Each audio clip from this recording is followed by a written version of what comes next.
తాడిపత్రిలో ఒకవైపున వైఎస్ఆర్ కాంగ్రెస్ పార్టీ మాజీ ఎమ్మెల్యే అయినటువంటి పెద్దారెడ్డి వచ్చారు. వాస్తవంగా తనని ఏడాది నుంచి ఊళ్ళోకి అడుగు పెట్టనీయలేదు. కోర్టులో పిటిషన్ వేస్తే కోర్టు ఆయనకి వెళ్ళడానికి సహకరించమని పోలీసులను ఆదేశిస్తే పోలీసులు మాత్రం ఆయన రానిలేదు. దాంతో కంటెంప్ట్ ఆఫ్ కోర్టు వేశారు. కోర్టు ధిక్కరణ చేస్తున్నారు పోలీసులని. దాంతో పోలీసులు అడ్డుపడలేదు. ఇవాళ తాడిపత్రికి చేరుకున్నారు. దీంతో పెద్ద ఎత్తున పోలీసులు మోహరించారు ఏ క్షణంలో ఏం జరుగుతుందోనని.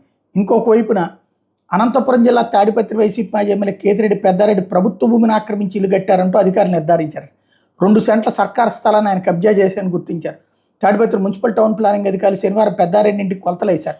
మాజీ ఎమ్మెల్యే తన భార్య రమాదేవి పేరిట 639, 640, 641 సర్వే నెంబర్లో ప్లాట్ నెంబర్లు 2, 15లో 10 సెంట్ల విస్తీర్ణంలో ఇంటిని నిర్మించారు. ప్లాన్ ప్రకారం 5 సెంట్ల స్థలానికి మాత్రం అనుమతులు తీసుకుని 10 సెంట్ల విస్తీర్ణంలో ఇంటిని నిర్మించారని మున్సిపల్ అధికారులు తెలిపారు. కొలతలు వేసిన అనంతరం సుమారు 2 సెంట్ల మేర మున్సిపాలిటీ స్థలాన్ని పెద్దారెడ్డి ఆక్రమించినట్టు తేలిందన్నారు. ఇంటి అక్రమ నిర్మాణ విషయంలో గతంలో మున్సిపల్ అధికారులు పెద్దారెడ్డికి నోటీసులు ఇచ్చారు. అక్రమాల గురించి ఏడాది మార్చి 11 రిజిస్ట్రార్ కార్యాలయ అధికారులు కూడా తెలిపారు. ఆక్రమణ నిర్ధారించేందుకు భారీ పోలీసు బందోబస్తు నడుమ టౌన్ ప్లానింగ్ అధికారి సుజాత, సర్వేయర్ కైవల్య సాయి, మండల సర్వేయర్ రామ్మోహన్ శనివారం కొలతలు వేశారు. ఇప్పుడు ఇల్లు కూలుస్తారా చూడాలి.